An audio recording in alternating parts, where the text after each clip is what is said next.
እግዚአብሔር ይባረክ ኢየሱስ ጥዑም ኢየሱስ ምቾት ክብርን እግዚአብሔር ይሁን ከምዛናይ ፓስተር ደስታ ሓርጎት የመስለኒ ጠባይ ብዛዕባ ሰበይተይን ብዛዕባ ደቀይን ብዙሕ ግዜ ተዛረብ ክብርን አምላኽ ይሁን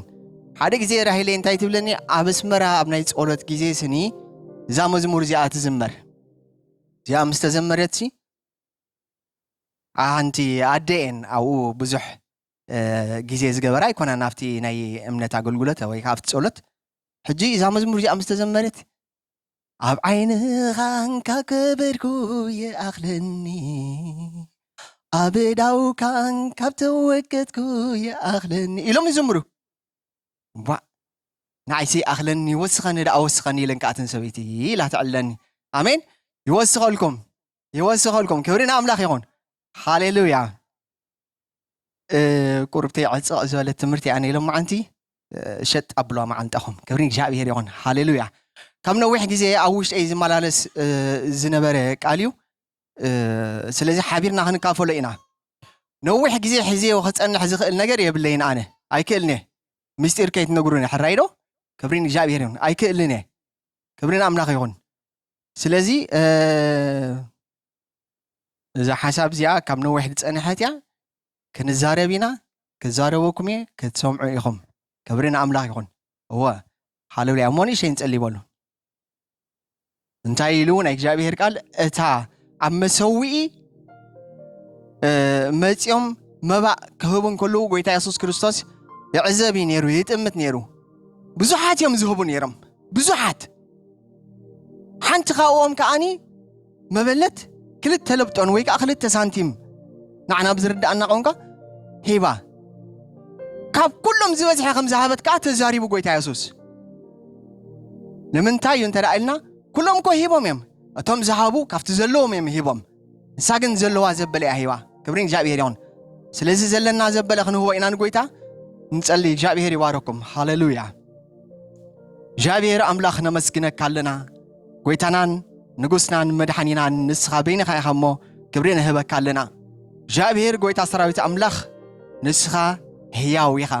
ንስኻ ዓብን ስልጡንን አምላኽ ኢኻ አምላኽና ስለ ዝኾንካ ተመስገን ጎይታና ስለ ዝኾንካ ተመስገን እግዚአብሔር እዘን ዝነግረኩም ዘለኹ ቃላት መንፈስየን ሕይወት ድማየን ኢልካ ኣለኻ እግዚአብሔር ኣቦ እዚ ሕይወት ዝህብ ቃልካ እዚ ሕያው መንፈስ ዝኾነ ቃልካ እግዚአብሔር ኣቦ ክንካፈሎ ካባኻ ዓድልን ጸጋን ግዜን ስለ ዝሃብና ነመስግነካ ኣለና እግዚአብሔር በዚአን ተጻናንዑ ኢልካ ኣለኻ እሞ ንምጽንናዕ ክኾነና ንምብርታዕ ክኾነና ብሽም ኢየሱስ ክርስቶስ ንጽልይ ኣለና እግዚአብሔር ተረፍ ግዜና ባርኽ መዓልትና ባርኽ ቅዱስ ቃልካ ባርኸልና ወድኻ በኢየሱስ ስም ጸሊና አሜን ሃሌሉያ ሕጽር ዝበለት ሓሳቢና ክንካፈል ዘሪት ሓወይ ኣብዚ ፖስት ገብረለይ መዝሙር ዳዊት ምዕራፍ 133 ቁጽሪ 1 ኣየሰልችወኩምን እየ ሓፂር ስለ ዝኾነ ኣተንቲቭሊ ኮይንኩም ብምስትውዓል ክትሰምዑን ይደሊ ክብርን እግዚአብሔር ይኹን ሃሌሉያ እዋ ኩላትና ንፈልጣ ጥቕስያ ብዙሕ ግዜ ንዛረበላ ጥቕስያ አሜን እስኪ ክነባ ኢና ሃሌሉያ እነሆ ኣሕዋት ብሓደ ሓቢሮም ክነብሩስ ክንደይ ሰናይን ክንደይ ጥዑሙን እዩ ክብርን እግዚአብሔር ይኹን ኣሕዋት ብሓደ ሓቢሮም ክነብሩ ክንደይ ሰናይን ክንደይ ጥዑምን እዩ ክብርን እግዚአብሔር ይኹን ብጣዕሚ ብዙሕ ሓሳባት ከተመንጩ ትኽእል ከተፈልፍል ትኽእል ጥቕሲያ ኣብዚኣ ጥቕሲ ክዛረበሉ ደልየ ዘለኹ ሓሳብ ኣብ ክልተ ዝኽፈል እዩ ተቐዳማይ ክፋል ሎማ ዓንቲ ክዛረበሉ እየ ማለት እዩ ንሰን ከዓ እዚአን ቃላት እዚአን እየን እዚኣ ብሓደ ትብል ዘላ ክንወስዳ ኢና ካልእቲ ድማ እታ ሓቢሮም ትብል ድሕሪኣ ዘላ ቃል ክንወስድ ኢና ክብርን እግዚአብሔር ይኹን እታ ብሓደ እንታይ ማለት ኮን ትኸውን ኣቐዲመ ክንጽፈልኩም ዝደሊ ሓሳብ እንታይ እዩ ኣብ ቋንቋ እንግሊዝኛ ቁርብተይ ሰንስ ትህበካ እያ ትርጉም ዘለዋ ትመስል ማለት እዩ ርዳእኩም ይኸውን ተሓሳብ እዛ ትግርኛና ከዓ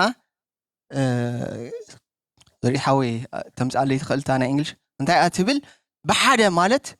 ብምእካብ ብምጥርናፍ ቱጌዘር ዝብል ሓሳብ እስኪ ናይ አምፕሊፋይድ ቨርዥን እንታይ ብለና ኣሎ a song of ascents of David okay behold how good and how pleasant it is for brothers to dwell together in unity. together ዝብል ሓሳብ እንታይ እዩ ከም ዘለናዮ ብምእካብ እዩ እታ ሓቢሮም ትብል ካልኣይ ሓሳብ ንሪኦ ድማኒ ሕብረት ብሓደ ዓላማ ብሓደ ኣጀንዳ ብሓደ ራእይ ብሓደ ሓሳብ ምዃን ማለት እዩ እታ ሕብረት ገዲፍና ሕጂ እታ ምእካብ እትብል ሓሳብ ኢና ንርኢ ማለት እዩ ክብሪ እግዚአብሔር ይኹን ግን መን እዮም እቶም ዝእከቡ መን እዮም እቶም ዝሓብሩ ኣቐዲሙ ተዛሪቡ ኣሎ መን እዮም እነሆ ኣሕዋት እዩ ዝብል ዘሎ ኦኬ ሕጂ ብዛዕባ ሕብረትን ብዛዕባ ምእካብ ኣሕዋትን ኢና ንዛረብ ማለት እዩ ክብሪ እግዚአብሔር ይኹን ሕጂ ምእካብ ካብቲ ምሕባር ኣዝዩ ዝተፈለየ እዩ ምእካብ ዓለማውያን ኣብ ሓደ ዓብይ ኮንሰርት ክእከቡ ይኽእሉ እዮም ሃይማኖተኛታት ኣብቲ ናቶም ቤተ መቅደስ ዝበሃል ክእከቡ ይኽእሉ እዮም ሚኒስትራት ኣብቲ ናቶም ቤት ፅሕፈታት ክእከቡ ይኽእሉ እዮም ሰራሕተኛታት ከምኡ ክእከቡ ይኽእሉ እዮም ግን ሕብረት ዘለዎ ምእካብ ኣይከውንን እዩ ማለት እዩ ኦኬ ክብሪ እግዚአብሔር ይኹን ስለዚ ብዛዕባ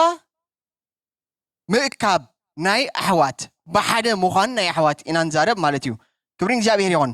ኣብ መጽሓፍ ቅዱስ ንመጀመርያ ግዜ ተጠቂሶም ዘለዉ ክልተ ኣሕዋት ኣብ ዘፍጥረት ምዕራፍ 4 ዘለዉ ቃኤልን ኣቤልን ዝበሃሉ እዮም ክብሪ እግዚአብሔር ይኹን እንታይ እዮም ክልቲኦም ኣሕዋት እዮም ዘሪት ሓወይ ሓግዘኒ ካብ ቁፅሪ 1 ወላ ንሪኦ ኢና እዚኦም ክልቲኦም ኣሕዋት ኣብ ሓደ ገዛ ተወሊዶም ብሓደ ዓብዮም ዓቕሚ ኣዳም በፂሖም ስራሕ ድማ ኣለዎም እዩ ምህርቲ ዘእትውሉ ስራሕ ሲ ኣለዎም እቲ ሓደ ጓሳ እዩ እቲ ሓደ ከዓ ሓረስታ እዩ ክብሪ እግዚአብሔር ይኹን ክንዲ ሰብ ኣኺሎም እዮም ንኣምላኽ ዝፈልጡ ኣሕዋት እዮም ናብ ቅድሚ ኣምላኽ ቀሪቦም መስዋእቲ ክስውኡ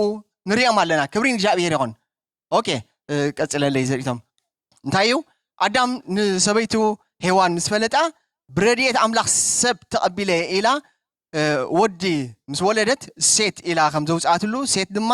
ረድኤት ኣምላኽ ማለት እዩ ክብሪ እግዚአብሔር ይኹን ደጊማ ንሓዎ ኣቤል ከዓ ወሊዳ ኦኬ እሺ ኦኬ ንቐፅል እንታይ ዕዮኦም ይገልጸልና ኣሎ ድሕሪ ገለ ወርሓት ድማ ኮነ ቃኤል ካብ ፍረ ምድሪ ንእግዚአብሔር መስዋእቲ ኣምፀ ንመን ንእግዚአብሔር መስዋእቲ ኣምፀ እሺ ኣቤል ከዓ ካብ በኹራት ኣባጊዑን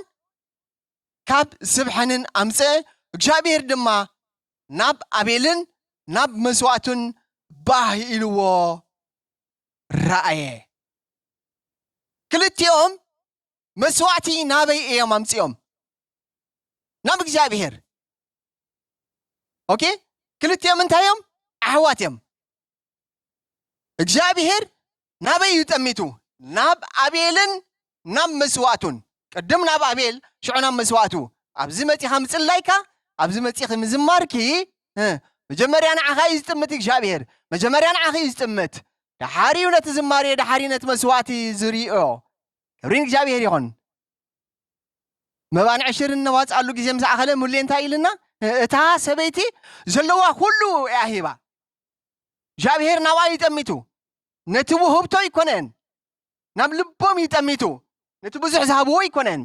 እሺ ክንቅፅል ኢና ኦኬ ኣብዚኣ ሽግር ትመፅእ ኣላ እግዚአብሔር ናብ ኣቤልን ናብ መስዋእቱን ባሂልዎ ምስ ጠመተ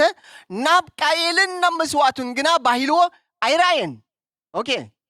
ሽዑ ናብ ቃኤልን ናብ መስዋእቱን ግና ባሂልዎ ኣይረአየን ቃኤልካ ኣዝዩ ኮረ ኦኬ ሕጂ እዚ ናይ ምእካብ ባህሪ ዘምፅኦ ኩራ እዩ ሰራሕተኛታት ይኹም ኣብ ናይ ስራሕ ኣኼባታት ዝለዓሉ ሓሳባት ንዓኻ ክኾሪኻ ይኽእሉ ወይ ከዓ ነቲ ብፃይካ መሳርሕትኻ ክኾርይዎ ይኽእሉ እዮም እዚ ባህርያዊ እዩ ማለት እዩ ምክንያቱ ሕብረት የብልካን እያ ሕብረት ኣይኮነን ተኣኪብካ ኢኻ ዘለኻ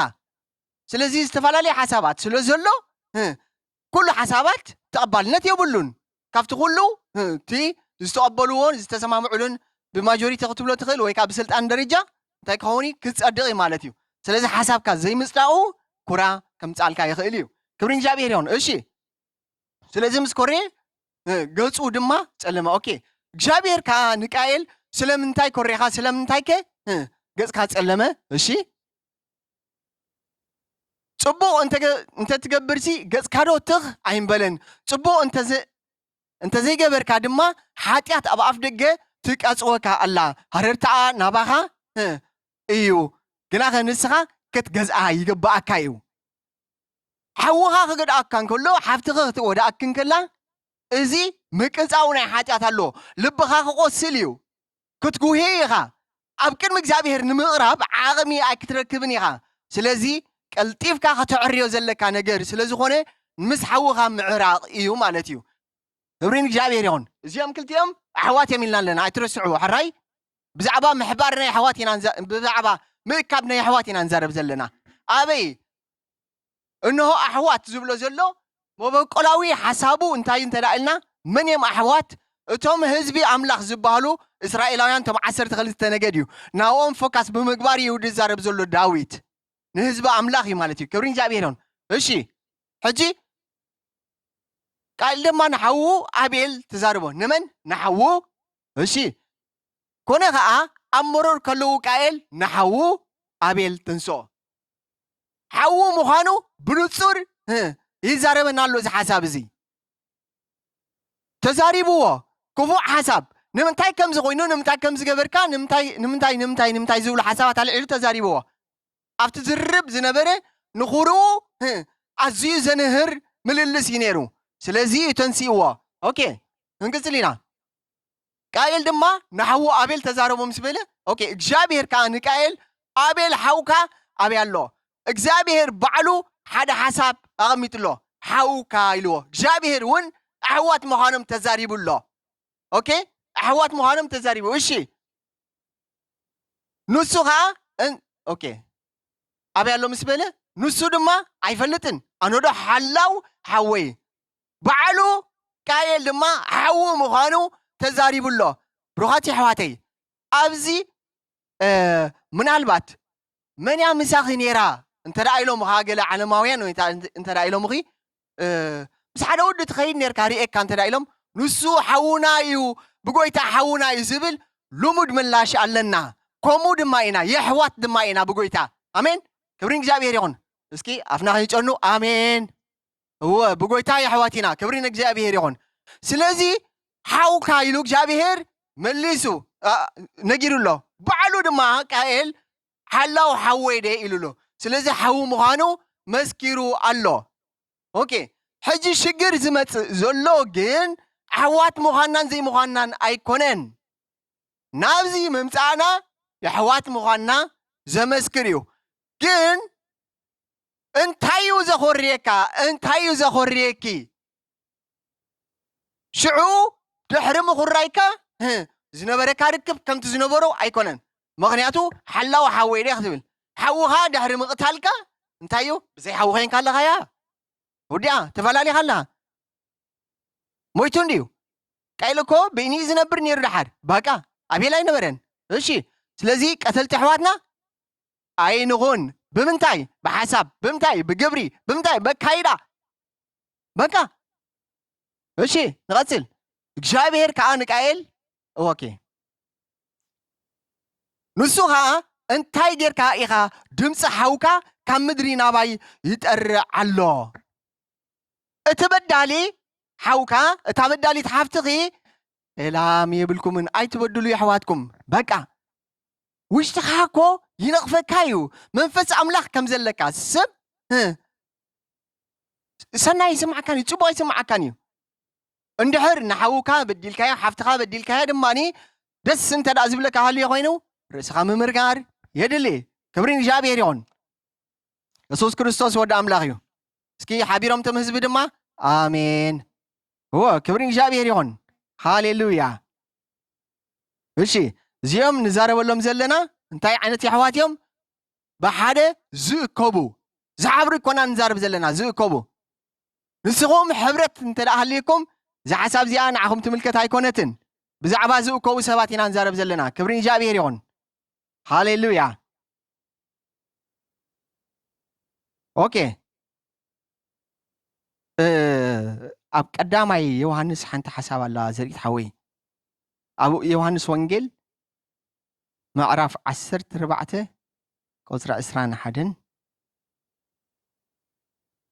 جميرنا كساب إسران 4 كنرينا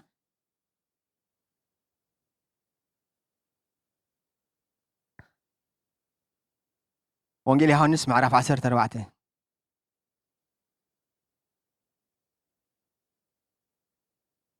أوكي أتتزازاتي زلوا أمو زحلوا نسو إيو زفكرني انتاي زلوا تزازاتي زلوا أمو دما زحلوا نسو زفكرني እሺ ነትዘፍቅረኒ ድማ አቦይ የፍቅሮ እዩ አነውን አፍቅሮ ርእሰይ እገልጸሉ ኦኬ ሕጂ ትእዛዛት እግዚአብሔር እንታዩ ንሱን ተዳአሊካ ኢኻ ንጎይታ ተፍቅሮ ሚትኻ ሚት እርግፀኛ ኮይነ ንዝሓተኩም ሕቶ ምላሹ ዝፈልጦ እየ እንታዩ ንጎይታ ተፍቅሮ ዶ እወ ኢኹም መልስኹም እወ ይመልስኹም ኦኬ ተፍቅሮ እንተዳ ኮይንኩም ወይ ከዓ ነፍቅሮ እንተዳ ኮይንና መረጋገፂና ሓንቲ እያ نيب حق نقول تفكرون تدا خوينكا شبتي أمس مراجع أمس أنت دا هيلكا تزازو محلاويو إيشي أتزاي أذكر تاوي I think قوينا مثلاً مش أوكي أتزاي أذكر تاوي يهودا دما قوي تاي أتي رزقها نعلم زي كونه نعنا تقول تقولس انتايو حجي تزازات هي تزازات كاس انتايو أتي أزاروانا يهودا مغنياتو تزازات يزلوا سني إذا فكرني أتذكرني خا أبوي دما يفكر ينزل الحساب إذا حتى تزلوا أنت تزازات يزلوا أمه زحلوا نصو إذا فكرني إذا تزازات إذا انتايو يزلوا نتذكرني دما أبوي يفكر إيو أنا وين أفكره رأسي كا قلت له إيشي أسران سلسلة أسران كلتنا بيبني أسلسلة خنا أوكي أسران سلسلة يسوس كا زفكرني انتلو قالي يحلو إيو تتزازات انتايو قال قويتا يسوس كريستوس أبوي دما يفكرو نابقو نمتس أبقو خا ما حدر كنقبرينا أوكي اتزي يفكرني قنا نقالي أي حلوان إيو أزي تسمعو أزلهم قال كا ناتي نايتزل أخني أبو إيو أمبر ناتي أيكونن إلو ملسة سلزي نقويتا يسوس كريستوس مفكار وزي ناتا كفيتو ناتا رسيت انتاي انت دايلنا تأزازاتو محلاو تأزازاتو انت دافليتنا هلينا خوينا نأملاخ زفره نأملاخ زفكر نقوي تاسوس كريستوس زفكر يقلنا نمسكر مالتيو كبرين جابير يهون اوكي قدام يوحنس معرف 4 تأزازاتو انتايو نزبل قزر 10 تزازاتو زي حلو أحوات من يوم تدايلنا إزوم نزارة ولهم زلنا أحوات يوم إتهم زو كوبيم تم زحابري كونن زو كوبو أحوات إيم تزازاتو زي حلو إيشي قصر 10 متشم حنت حطون تدا حيتكم إلوكم إيه نيسوس تفكروا دون تدايله ملسهم أواع هكيدو موج ابتيد اللي لكم انتايو تزازاتو محلاويو انتاي تزازاتو حتى زغنوكم تدا خوينو زريت حوي قصر 10 نتي زرعيو حو زي فكروس نتي زي رعيو أملاخ كفكرو أيكونلن إيو أمو نحو النازلوس نأملاخ أفكرو إيه زبل انتلو نسو عساوي باكا مغنياتو حاتيتكم سي أوي هم تبلوني لكم نيسوس تفكر يدو أوي ملسا أمو تفكرون تلا خوينكا زيا أقدم زل حساب تقبرادو تزيل حساوي إخا حساوي تيخي تخون زلغ مالتيو كبرين نقوي تاسوس كريستوس سلازي تأزازاتك جابي هير محلاو انتايو نحاو كا مفكر نحاو كا تفكرون تلا خوينكا انتاي خانسخا نقوي تاسوس كريستوس تفكرو سلازي بروخاتي حوات اتهم زؤكبو أحوات زبلنا يوم بحاجة زؤكبو نسهم نحو ما يفكرون يوم زمالت كا نقوي تا يفكرون يوم اوكي أملاخ يلن زبلو بود أملاخ زي أمنو بخلاي سالساي زي أمنو يحبرو يوم يكوبيم يقريتا حسابين ترى تردون عليهم كنكم يكوبيم جن نأملاخ سل زي فرهو مكابهم حبرت علوهم مالت أيكونن بزعبا زيومن كم زيوم زي أمسلون من البت حواتي إذا حساب زي نايب حقي نقول تاس كريستوس كم تفكريو كم تفكرو مراجعة انتايو نحاو كام فكاريو سلزي نفاق ردو نكارارب دو أوكي كبرين جابيريون سلزي انتايلو بزحو جيجي ولا قليناكو أين ببناين ولا نخون كل التوي سلسة بسما يستوكوبو عمدر بتلمنو دما مس تسمامعو أنا أقوله مس تسمامعو سممع زي بالكهنة سخانة ذات أصزيا تدقاقما سممع زي بالكهنة سخا تأكب مو الله يسوس كابي أوكي كبرين جابيريون سلازي تأزازات قويتا يسوس كريستوس محلاو فقرو مرأيو شبتناي فقرو انتايو نحاوكا مفكاريو كبرين جابيريون سلازي زيوم نزارو اللهم زلنا بحادة زؤكبو أحوات يوم كبرين جابيريون أوكي أوريت زفترت معرف عسران شوعتن قال أحوات هالو نابزي من يوم يعقوبن إيساون حج الشجر زمت زم قدامه عابيلن قايلن زرانا يوم زؤكبو أحوات انتايو أبيت أملاخ بزلو أقلقلوتيو أقلقلتيم نأملاخ زفلتيم مسوات خسوو زخوريم زم سوات زيم جن بزا أقلقلوت زي كافت زناس أقلقلوت زناس أقلقلوت نعها نعهم زرداكم عينت زناس مالتيو أبكر ما أملاخ كور زخون أقلقلوت حال زخون أقلقلوت كافتا مولو الجميركا كافتا نايشاهي أقلقلوت جميركا كساب محدران نايزي بتكشان ويكاش ماغلتا زبالو زلو أقلقلوت معري أبكر ما أملاخ كما يجير كاتغوبرو يو حجي شجر ناي أبيلن قايلن ناي أقلقلوت نجري مالتيو أوكي مكابوم يو سلازي أقلقل تخويناكو نمتينا كوني جن تأكيمنا ينزلنا حساب يبلنا علامة يبلنا لما عن طريقة حاصل زخونة تخسر لما عن طريقة حاصل زخونة تقلقل بقى حبرت أيقونن زلكا مالتيو أوكي نغسل انتاي زبال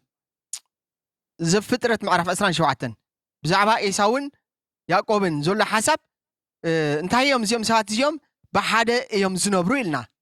أوكي بمعباين من أسن انتهي يوم زقبرو ببخورنت يوم زباسو باسهم زي مرردهم ببخورنتي من يعبى خاب كل يوم بروحات من يتبخري إيساو يتعبي تنش شيء دما يعقوبيو إذا حساب زي بتنا أنا زرد أنا قانقا بأولا لدا بجيزة أنت دا متينا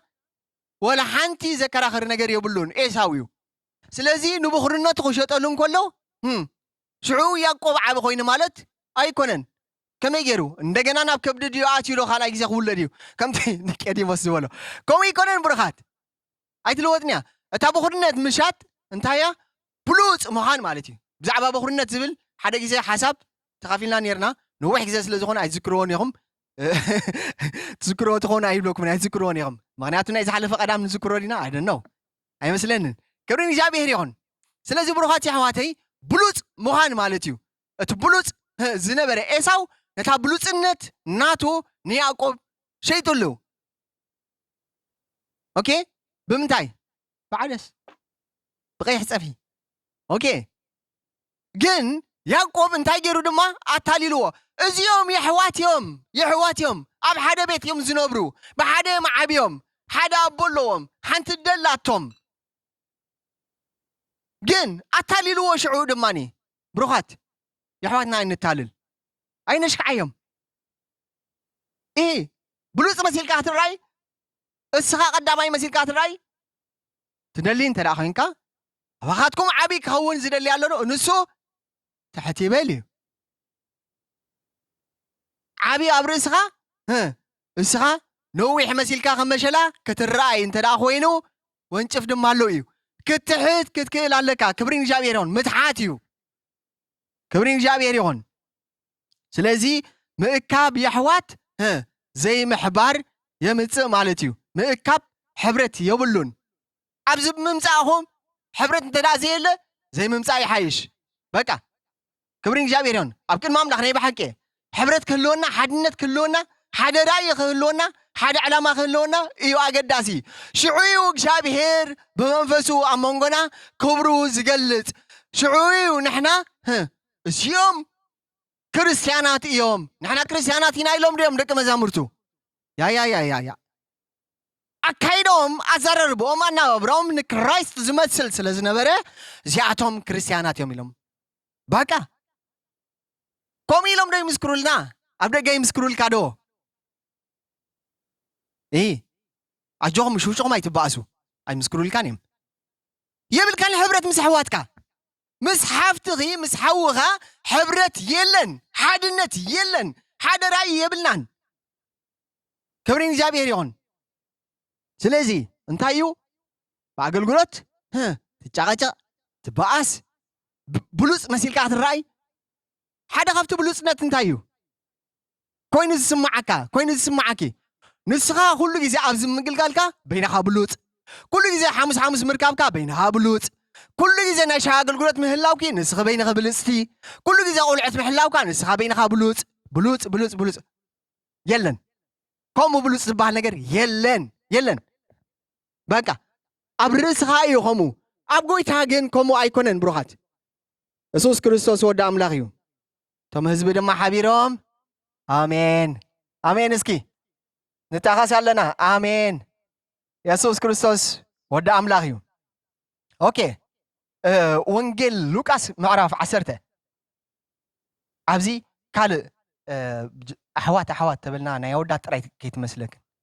ناي أحد دمالوي كبرين جابير يون هاليلويا لوكاس معرف عسرته كاب قطري 4 كساب 4 كلتن كنرينا كبرين جابير يون هاليلويا أبزي حدا فاميلي لو الأزار مارتا مريم زبهلو قويتا يسوع كريستوس زفوتو من زفكرو منيم كبرين جابير يون مارتا جنا أزي الأزار مويتلو تاريخ أقدمنا أنت دارينايو انتايو الأزار تقويتا يسوع كريستوس زفكرو مويتلو الراي مويتو يلوم نقويتا يسوع كريستوس نيهملو قويتا يسوع كريستوس مسيلو انتاي جنبر كمز دليجن فليتلو كبرين جابير يون اوكي سلازي مارتا انتاي تجنبر الله قويتا يسوع كريستوس نابيت مسمصه مارتا جنا ببزح مقلقال تسعر نبرت دوي لها قويتاي حبتي حادقاتني بيني كقلقلدو قدي يبلكان إيو قدي يبلكان إيها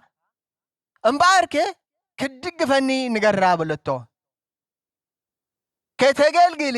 كتقلقل زي تدلين تخوينكا اجابير سبالو فاشي قود اجابير سبالو بروخاتي حواتي اجابير يواركم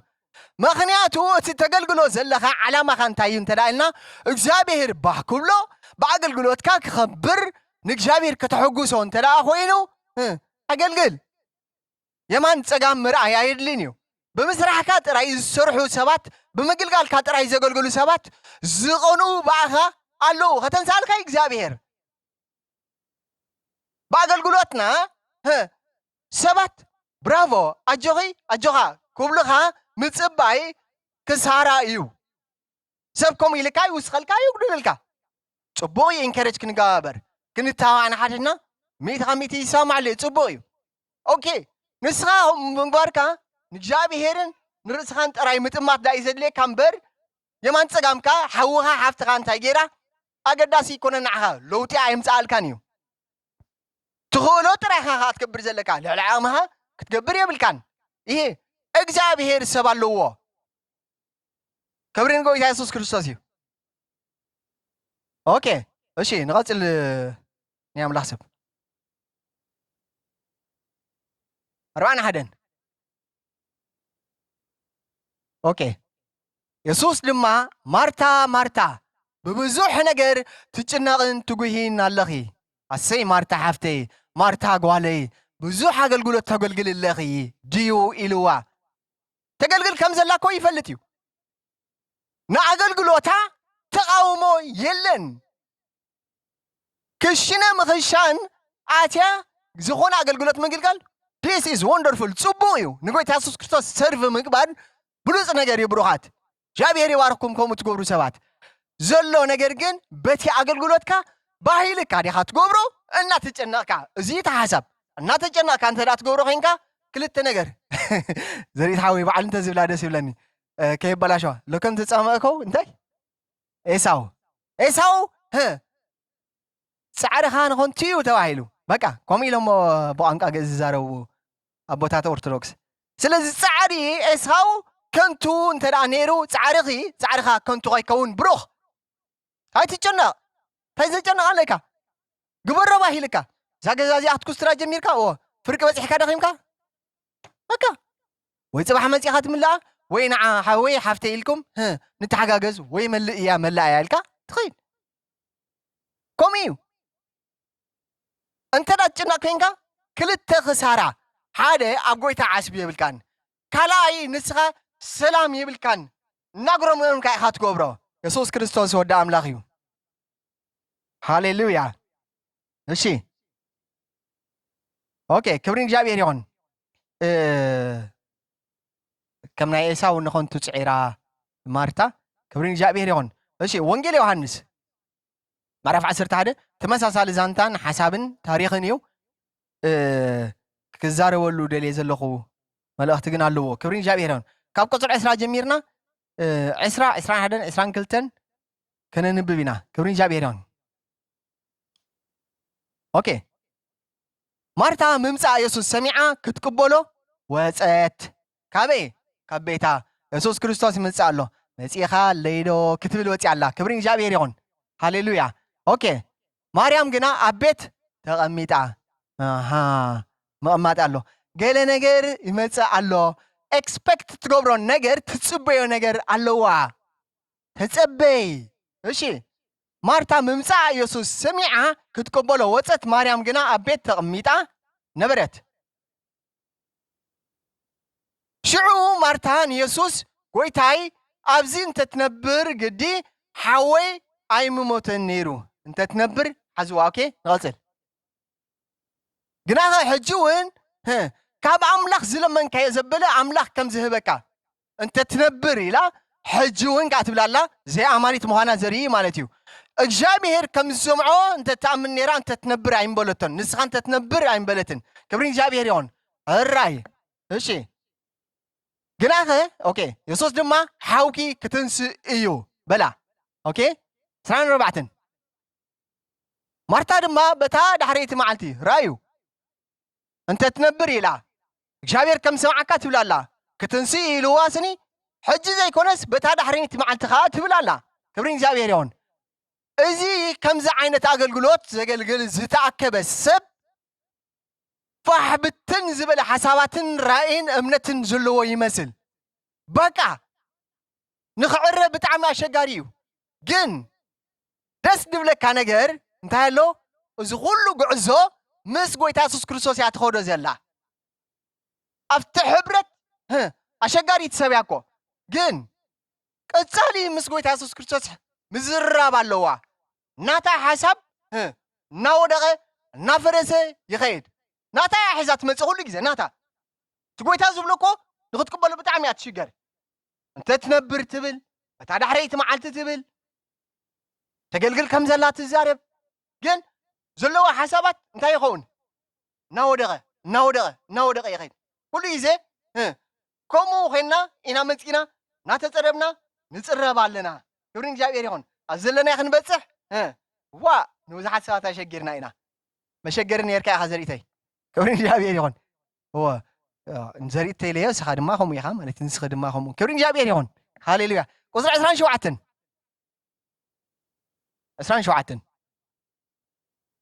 ንሳ እወ ጎይታይ ንስኻ እቲ ናብ ዓለም ዝመፅእ ክርስቶስ ወዲ ኣምላኽ ምዃንካ ኣሚነ ኣለኹ ኢላ እዚ እዛ ሸጋሪት ሰብ እዛ ምእካብ ጥራይ ዝነበረት ምስኡ ጋ ትኸይድ ግን ትዛረቦ ዘረባ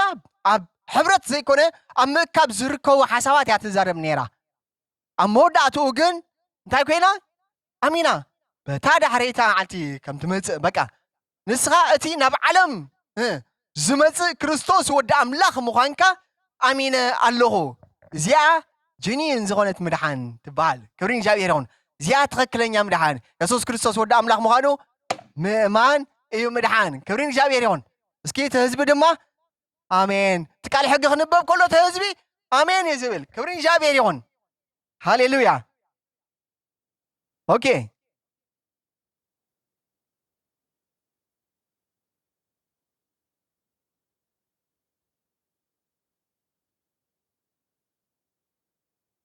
ኦኬ ስም እግዚአብሔር ይባረኽ ሕጂ ሓሳብና ዘሎ እንታይ እዩ ምእካብ ኢና ንዛረብ ዘለና ብሓደ ምእካብ ኢየሱስ ክርስቶስ ወዲ ኣምላኽ እዩ እስኪ ኩላትኩም የማነ ፀጋም ጠምቱ ሞኒ የማን ፀጋም በጃኹም ተፍቅሮ ዲኻ ነጥምቶ ዘለኻ ተፍቅር እዮ ዲኺ ሃሌሉያ ወይስ ኣኪብና ኢና ዘለና ምእካብ ጥራይ ዲ ብሩኻት ንፈቕር ኢና ምሽ ብሓቅን ብልብን ንፈቕር ብሩኻት ክብሪ ንእግዚአብሔር ይኹን ንፈቕር ክብለኩም ከለኹ እንታይ ሓሳብ እንተዳ ኢልና ጭቡጥ መልእኽቱ ሓደ ራእይ ሃልወና ንእግዚአብሔር ከነገልግል መፂና ኣለና ንሓውቓይ ትጉዳ እዮ ንሓፍትኺ ትጉድ እያ እሱ ይኮነን ንላዕሊ ምጥማት ኢና መፂና ዘለና የማን ፀጋም ግደፎ ብሩኻት ንግደፎ ክብሪ እግዚአብሔር ይኹን ዝያዳ ሁሉ ድማ ብዙሓት ኢና ዓበይቲ ኢና ቆልዑት ኣይኮናን ናይ ቆልዑት ነገር እዩ እቲ ምእካብ ንሕበር ኢየሱስ ክርስቶስ ወዲ ኣምላኽ እዩ ክብሪና ኣምላኽ ይኹን ኦኬ ኣብ ወንጌል ዮሃንስ ዘሪኢት ሓወይ ናብ ቤት ጸሎት ዝኸዱ ክልተ ሰባት ኣለዉ እዚኦም ኣብ 18 ዝርከቡ እዚኦም ከዓኒ እንታይ እዮም ኣገልገልቲ እዮም ኦኬ ሕጂ ናብ ቤት ኣምላኽ መስዋዕቲ ክስውኡ ዝመፁ ኣገልገልቲ ክብል ከለኹ ስኒ ንእግዚአብሔር መስዋዕቲ ከቕርቡ ክጽልዩ ዝመፁ ወንጌል ዮሃንስ ምዕራፍ 18 ካብ ቁፅሪ 10 ኦኬ ያሬታ ሉቃስ ክብል ዘሪት ሓዊ ሶሪ ኦኬ ኣብዚ ሓደ ፈሪሳዊ ሓደ ተጋዊ ክልቲኦም ናብ ቤት ኣምላኽ ይኸዱ ኣለዉ ወንጌል ሉቃስ ምዕራፍ 18 ኦኬ ክልተ ሰብኣይ ክንደይ ክልተ ምእካብ ዝበሃል ሓደ ሰብኣይ ይከብን እዩ እዚኦም ብውሕዱ ክልተ ክኾኑ ኣለዎም ቤተ ክርስቲያን ካብ ክንደይ ጀምር ካብ ክልተ ወይ ሰለስተ ብሰማይ ምስ ትእከቡ ስለ ዝብል ማለት እዩ ሕጂ ሕብረት ካብ ክልተ ወይ ሰለስተ ይጅምር ምእካብ ከዓ ከምኡ ማለት እዩ ክብሪ እግዚአብሔር ይኹን ኣዝዩ ተመሳሳሊ እዩ ሕብረት ዘይምህላዊ ይፀገም ኣብ ምእካብ ክልተ ሰብኣይ እቲ ሓደ ፈሪሳዊ እቲ ካልኣይ ከዓ ተጋዊ እዚኦም ክልቲኦም ኣብ ቅድሚ እግዚአብሔር እንታይ እዮም ተዳልና ከምዚ ኸማኺ እዮም ሓጣን እዮም እግዚአብሔር ይፅድቆም ከምኡ ንዓኻሲ እግዚአብሔር ይፅድቃ ካባኻ ዝኾነ ነገር የለን ዝገበርክዮን ዘምፃእኽዮን ዝወሰኽክዮን የልቦን ፈሪሳዊ ማለት እንታይ እዩ መጠምጠምያ ዝገብር ጻዕዳ ክዳን ዝገብር መስቀል ዝሕዝ ክኸውን ይኽእል እዩ ኣከዳድንኡ ናይ ሃይማኖት ሰብ እዩ ወለል ዝብል ክዳን እዩ ዝገብር ዋው ናይ ኣምላኽ ሰብ ጸላይ ክበሃል ኣብ ቀረናታት ኮይኑ ይጽሊ ቀረናታይ ማለት እዩ ኣብዚኣ ሓንቲ ጎደና ጥራይ እንተዳ ኮይኑ ብኣ ዝኸዱን ዝመፁን ጥራዮም ክርእይዎ ናይ ኣምላኽ ሰብ ክብልዎ ብውዕጋበት የብሉን ኣብ ቀራና ምዃን በዚ መፅእ ክርእዮ እዩ ዝደሊ ዋው ናይ ኣምላኽ ሰብ ይጽሊ ኣሎ ይበሃል ከይዶም የዳው ይስዕምዎ ግን ጎይታ ኢየሱስ ክርስቶስ ኣይብሎ ንስኻ ምዉት ኢኻ መቓብር ኢኻ ፎ በድቢትካ ጨኒኻ እዩ ዝብሎ ራብዕቲ ገይሩ ዝሞተ ዝጨነወ ሬሳ ምሽ መን እዩ ኣልዓዛር ግን እዚኦም ካብኡ ዝገደዱ እዮም ማለት እዩ ፈሪሳውያን ተጋዊ ድማ ዓማፂ ኣብ ቅድሚ እግዚአብሔር ባህ ዘይብል ናብራ ዘለዎ እዩ እዚኦም እንታይ እዮም ናብ ቤት ኣምላኽ ከይዶም ሓቢሮም ድዮም ተዳልና ያ እንታይ ዳ ተኣኪቦም ኦኬ ክጽልዩ ናብ ቤት መቕደስ እንታይ ገብሮ ክጽልይ እንዲ ክመፂ ክብረኽቲ ክጽልይ እንዲ መፂኻ ወዲ ሓሳበይ እግዚአብሔር ይባርኩም ናብ ዝበሉ ኦኬ እንታይ ክጽልዩ እዮም መፂኦም ክልቲኦም እኩባት እዮም እዚኦም ግን ዝሓበሩ ይኮንን እሺ ቀፅል ወዲ ንጉስ ኦኬ أتي فريساوي دو إلو بلبو أملاخ أبس السمون كلت معلتي تصوم كدام بخمزي قلقل تخالاي معلتي حاموس كمزي دقم يبلا له مالتي أوكي كاب كله جنزبي كا عشرة وص كم توم كالوت سبات كترتي كاب كله جنزبي عشرة وص زبل زلو اتنسخته بيو نعو زملكت حسابيو جن كم يجر كي خاتهب كم يجر كي خاتهبي اوكي لب زحلنو نابل بزح كذي بزعبا زي حساب زي زارب زريد نحر تسعوا خينكم مالتي بلبهم زحلنكم وياكم كتبوا زلكم بر جباهم زلكم ايكونن كبرين زابير يكون اوكي سلازي كم تم كالوت سبات كترتي عمستي زموتي وي كم زي تقاوي زي سلازي كونكو امسكنا كالوه كمان بليزكا خبروخ كمان بليزكي كم جوسي زي كونكو تبلسي كمان بليزكا خا اتلن تولو كونات كاي كونن تقدسنا يصدقي يتبلو زلخا عقمي حيلي قلبتي جيزي فلتتي تبليو كباخي كونن تصقا املاخيو اسكي كلاتكم حبيركم እዚ ዘለኽዎ ጸጋ ኣምላኽ እዩ ኣሜን ክብሪ እግዚአብሔር ይሁን ካባኻ ዝኾነ ነገር የለን ጸጋ ኣምላኽ ዳ እዩ እምበር ናተይ ትብሎ ከምቲ ፈሪሳዊ ዘይኮንኩ እንተ ኣትብል ኮንካ ንስኻ ፈሪሳዊ ከምቲ ተጋዊ ንስኻ ተጋዊት ንስኻ ዓማጺ ብበደልኩም ብኣበሳኹም ምውታት ዝነበርኩም እንዲ ዝብል ንዓኻትኩም ህያዋን ገብርኩም ንስኻ ህያዊ ኢኺ ንስኻ ህያዊ ኢኻ ግን ካባኻ ኣይኮነን ስለዚህ መካብና ብሩኻት ኣሕዋተይ ትርጉም የብሉን ምሕባርና ዝተዓከበ ሕብረት እንተዘይብሉ ክሳራ እዩ እዚ በበይኑ ዝኾነ ሰብ ካፍትን በዝን በትን መፂኡ ዝተዓከበ ሰብ ኣይኮንኩን እንዛረብ ዘለኹ እዞም የሕዋት እየ ዝብል ዘለኹ እዞም ናይ ጎይታ ዝኾኑ የሕዋት ኢና ንዛረብ ዘለና ኢየሱስ ክርስቶስ ወዲ ኣምላኽ እዩ ክብርና ኣምላኽ ይኹን ሃሌሉያ ስለዚህ ብሩኻት ኣሕዋተይ ምእካብና ሕብረት እንተዘይብሉ ክሳራ እዩ ኦኬ ስለዚህ ንሕና እታ ሕቶ እንታይ እያ ተመሊሰ ክሓተኩም ንጎይታ ኢየሱስ ክርስቶስ ተፍቅር እየ ዶ እወይ መልስኻ ባዕለይ ይምልሰልኩም ከምቲ ዝሓተትኩም ክብሪ እግዚኣብሔር ይሁን እሞ ተፍቅሮ እንተ ደኣ ኮንካ ንሓውካ ኣፍቅሮ እዩ ትዘረባ ኦኬ ኣየናይ ሓውካ ብዓደይ ትራኸብ መታዓቢት ይኮንካን መሳርሕቲ ይኮንካን መማህርቲ ይኮንካን እሱ ይኮነን ብጎይታ ኣሕዋት ኢና ሓደ ቦለና ንሱ ሰማያት እዩ ኣበይ ዓድኻ ኖ ሃገርና ኣብ ሰማያት እያ ኣሜን ክብሪ እግዚኣብሔር ይኹን ስለዚ እዚ ከምዚ ራእይ ክህልወና የስ እንታይ ኢሉ ንኣምላኽ ወረስቱ ንክርስቶስ መዋርስቱ መንግስቲ ሰማያት ተዋርስካ ዝበሃል እዚኣ ንዓኻ እያ ትምልከት መንግስቲ ሰማያት ተዋርስካ ብራዘር መንግስቲ ሰማያት ተዋርስኪ በቃ ንዝሞተ ንሓንቲ ዘማዊት ዝነበረት ንሓደ ኣመንዝራ ዝነበረ ንሓደ ሰራቂ ዝነበረ ንሓደ ኣምላኽ የለን ዝብል ነበረ ሬስት ኢን ፒስ ኖ ከመይ ገይሩ መንግስቲ ኣምላኽ ክወርስ ንሱ ኣሜን መንግስቲ ሰማያት ተዋርስካ መን ክርስቶስ ምሳኻሲ መንግስቲ ሰማያት ዝወርስ ኢየሱስ ክርስቶስ ንኣምላኽ ወረስቱ ንክርስቶስ መዋርስቱ ስለ ዝኾነ ተሓሳብ ኢየሱስ ክርስቶስ ወዲ ኣምላኽ እዩ እሞ ትወርስ እንተ ኮንካ ወራሲ እንተ ኮንኪ ዝሓበርካ ሁን ንሕበር ስም እግዚአብሔር ይባረኽ ህዝቢ ድማ ሓቢሩ ኣሜን ይብል ነበረ እስኪ ሓፃር ያታ ስብከተ ኢለኩም ነይረ ኣብ ዝቐፅል ነቲ ምሕባር ዝብል ንሪኦ ኢና ኣሜን ክብሪ እግዚኣብሔር ይኹን ስለዚ ሎማዓንቲ ትምእካብ ዝረኣናዮ እንታይ እንተ ኢልና ክፅበየኩም እየ ኣብ ኔክስት ዊክ ሓቢርኩም ክትመፁለኩም እዚ ምእካብ ተሪፎሲ ሕብረት ክኸውን ኣለዎ ሓቢርና ኢና ምንምታይ ተማሂርና ኣለና ተኣኪብና ነርና ስኒ ምንቲ ክንሓብር ዳ እምበር ተኣኪብና ነርና ብምእካብ ምንቲ ክንቅፅል ኣይኮነን ስለዚ ምሕባር ክመፅእ ኣለዎ ኣብ ቀፃሊ ንሱ ክንካፈል ኢና እግዚኣብሔር ይባረኩም ኣሜን ዘሪት ሓወይ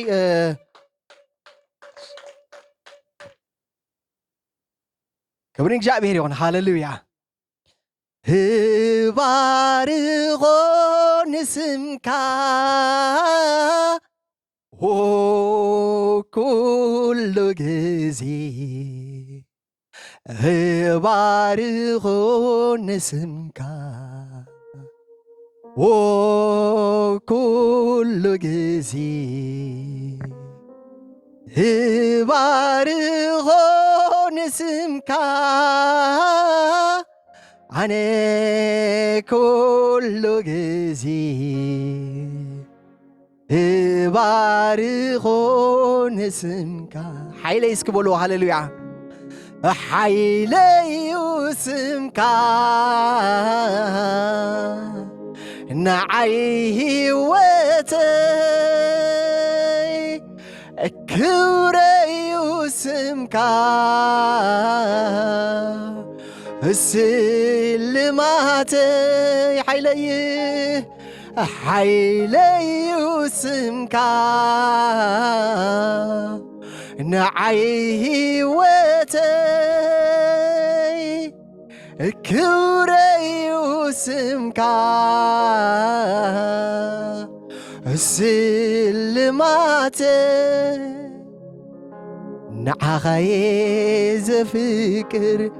نعغي زفكر زغزا نعغي زغزا نعغي زغزا بيتك الناريخو حيلخا الناريخو سلطانكا الناريخو زريتي بيتك الناريخو كبرخا الناريخو حليوتك الناريخو